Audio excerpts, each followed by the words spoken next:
வணக்கம் friends.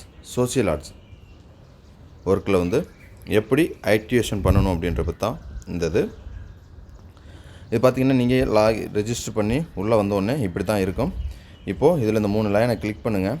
Click பண்ணிட்டு கீழே போங்க. இபின் இருக்கும். இபின் ரிக்வெஸ்ட் அப்படின்றத டச் பண்ணிங்க அப்படின்னா QR கோட் இருக்குது, இல்லை பேங்க் அக்கௌண்ட்டும் கொடுத்துருக்காங்க. இதில் நீங்கள் பேமெண்ட் பண்ணிவிட்டு வந்துட்டு ஃபஸ்ட்டு பேங்க் UPI டிரான்சாக்ஷன் இருக்குல்ல, அதில் உங்களுடைய டிரான்சாக்ஷன் ஐடி கொடுத்துருங்க.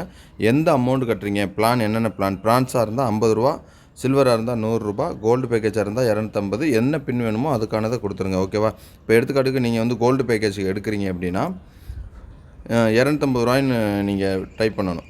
ஓகே, 250 ரூபா பேமெண்ட் பண்ணியிருப்பீங்க. ஆனால் நீங்கள் இங்கே சூஸ் பண்ணையில் நீங்கள் வந்து 50 ட்ரான்ஸ்ஃபர் பண்ணிவிட்டு 5ன்னு கொடுத்தீங்கன்னா 5 பின்னு உங்களுக்கு 50 ரூபா பின்னு கிடைக்கும். ஆனால் 250 ரூபா ஆக்டிவ் பண்ண முடியாது. ஒவ்வொன்றுக்கும் ஒவ்வொன்று தான். அதனால் எதை பண்ணுறீங்களோ அந்த பிளானை கரெக்டாக சூஸ் பண்ணிவிட்டு என்ன அமௌண்ட் பண்ணியிருக்கீங்களோ அது பண்ணிவிட்டு குவான்டிட்டி இப்போது 50 ரூபா பண்ணுறீங்க அப்படின்னா 50 ரூபா தான் பண்ணியிருக்கீங்கன்னா குவான்டிட்டி 1. ஓகேவா? 2 பண்ணுறீங்கன்னா 2.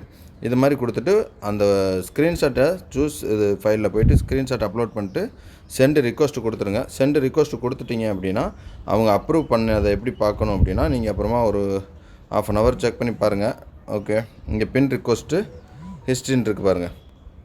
இதை கிளிக் பண்ணிங்க அப்படின்னா உங்களுக்கு இந்த மாதிரி இருக்கும். ஹிஸ்ட்ரி பாருங்கள், அப்ரூவ்டு அட்மின் வந்துருச்சா. இதுக்கப்புறம் நீங்கள் டேஷ்போர்ட் போங்க. டேஷ்போர்ட் போகையிலே அதில் போய்ட்டு அன்யூஸ்டு பின்னில் போய் காப்பி பண்ணணும் பின்னை.